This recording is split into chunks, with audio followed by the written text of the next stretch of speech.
Konnichiwa and hello everyone. My name is Adrienne with Horizon International, and today I am here in Kyoto, Japan at our World Support Center. We're here today for Horizon Bindery Part 3, the fourth video in our Breaking the iCE series, where we tell you all about iCE from start to finish. It's getting hotter out here by the second, so let's go inside.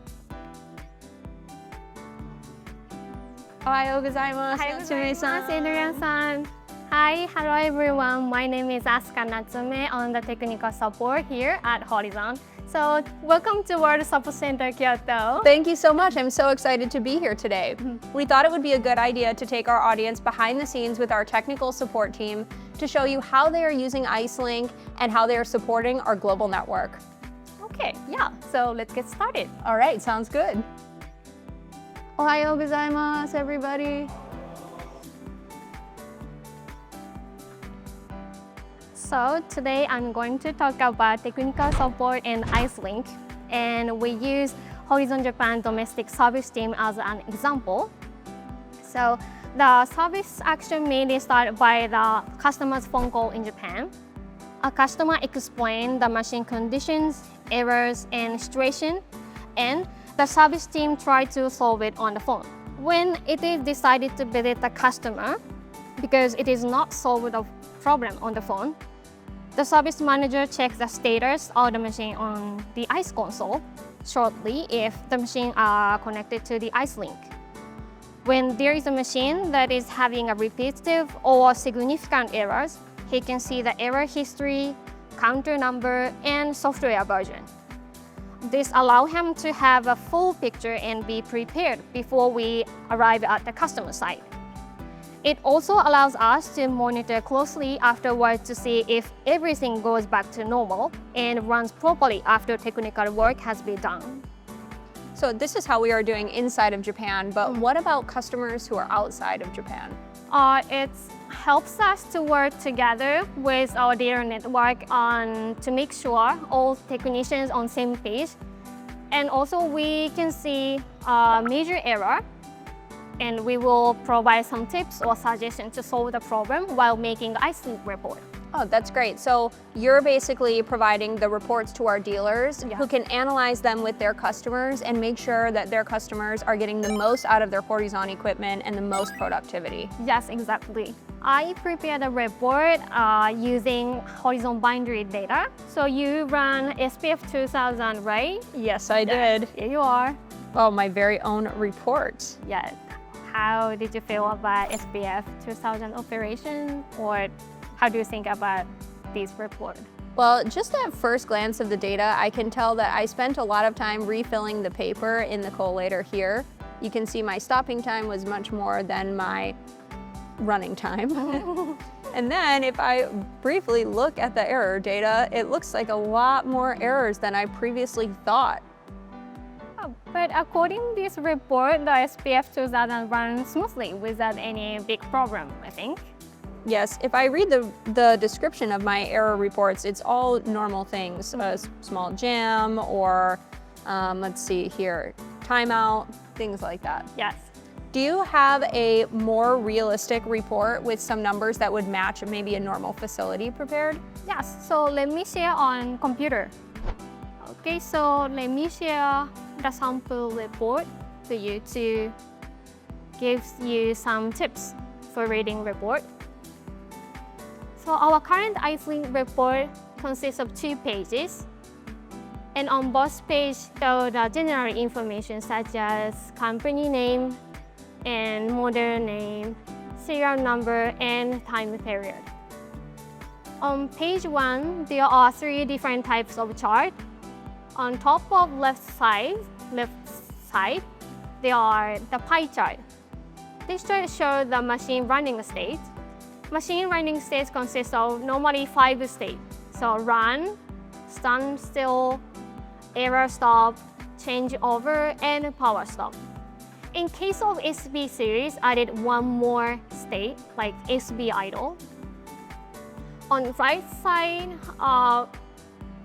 this report, it shows about the number of produced count per day, this bar chart, and this line chart shows the total produce count since installation. And on the bottom left side, it shows the number of error count per day. On page 2, indicate the error information.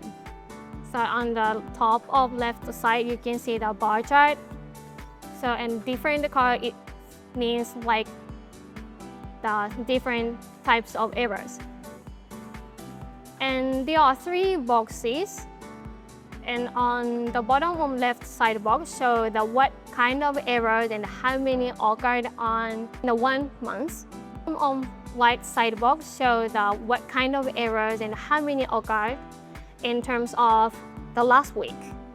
And on top of right side box show the what kind of error and how many times occurred in recent 1 or 2 days.